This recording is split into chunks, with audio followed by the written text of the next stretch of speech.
Hello everyone, and welcome to the IntervYOUs, a series where we interview different people about their personal experiences with body and self-image.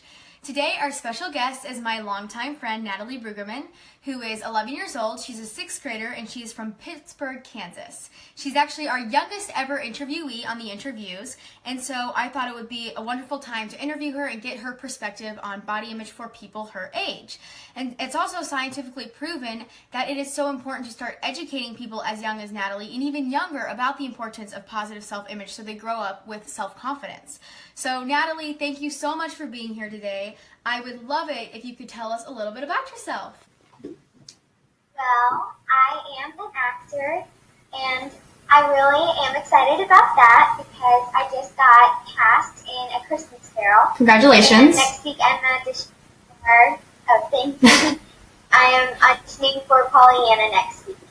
I know that you are very active in your community and that you started your own charity organization called Be Kind Kids.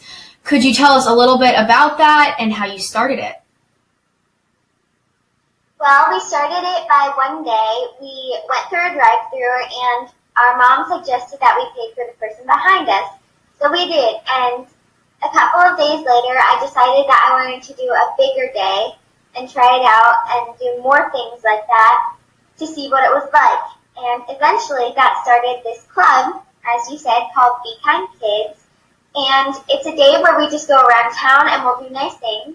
And we'll go into the dollar store and put some money on some boxes or toys for little kids to pick up.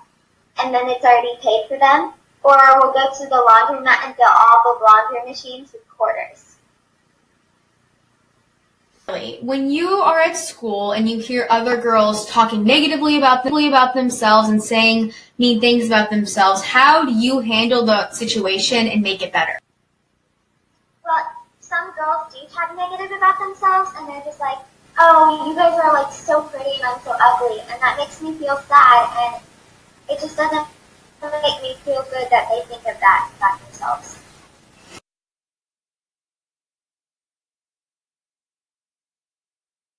Usually I tell them that they are beautiful, and then I start to change the subject about something about school, or if they think the test was hard, or if they think the quiz was hard, or what homework we have.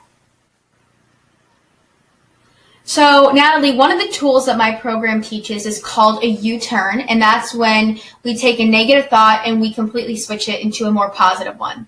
And I wanted to ask about a time where you were in a low point in your life, where you were having negative self-thoughts, and you were able to switch them into more positive ones.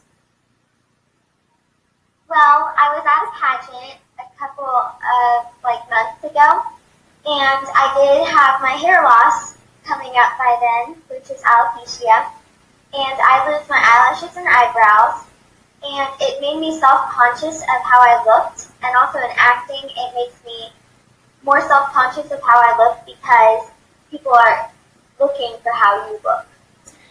So you just mentioned that you have a condition called alopecia. Can you please go maybe a little bit more depth of what that is, and can you tell us how it's affected you and potentially your self-confidence? Well, like I said, my self-confidence, it's a hair loss disease, and I am lucky that I haven't lost my hair on my head, but I have lost my eyebrows and eyelashes. But how it's affected me is that when I'm doing stuff that are important to me, some people will look at how I look and they'll ask, and then sometimes I just have to tell them. But one way that I overcome that is that my friends help me, and that's how I know that they're my true friends, but they help me know that it's okay. Can you please go into a little bit more detail about the symptoms and what induces alopecia, and if you've ever had an instance where you've had to solve it? Well, what causes my eyelashes and eyebrows to fall out is that when I'm stressed about a big test or about a big school day or a big party, they'll start to fall out, and then some people will pull me to the side and ask what it is, and I'll just straight up tell them that it is a hair loss disease, and then they'll understand, and they won't bring it up to anyone else, which I think is really nice. And some ways that I have learned how to cure it is with essential oils, which really helps, and then I also use eyelash and eyebrow growth. So, Natalie, I would love to learn more about what you have taken away from with having alopecia and what you've learned, and some strategies that you have come up with to manage your stress. What I've learned about my alopecia is that it's made me have more empathy on other people. And some ways that I handle my stress is that I'll take some days to myself and I'll go on runs or read a book or watch some TV. But then when I go back to school, I can't help it when I start to get stressed. You mentioned that people ask you about it. Is there a certain way that you would prefer to be asked about it, or the subject about your alopecia to be brought up? I prefer to be asked about it in private and that they don't bring it up in front of a bunch of people. Natalie, thank you so much for coming on the show today and for being the youngest ever interviewee and giving us your amazing perspective. You are so brave. If people want to reach you and learn more about you on any social media, where can they find you? They can reach me on my Facebook account called Natalie Brueggemann.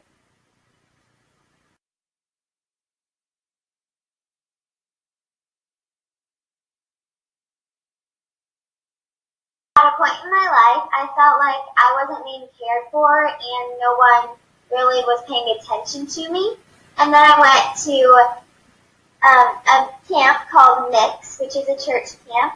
And there they taught me about how God is always with me and He's always caring for me and He always loves me. And that made me focus on what was good about God and not what was bad about the world. And that led me to getting baptized. This has been another one of the interviews. Thank you so much for watching, and we'll see you in the next one.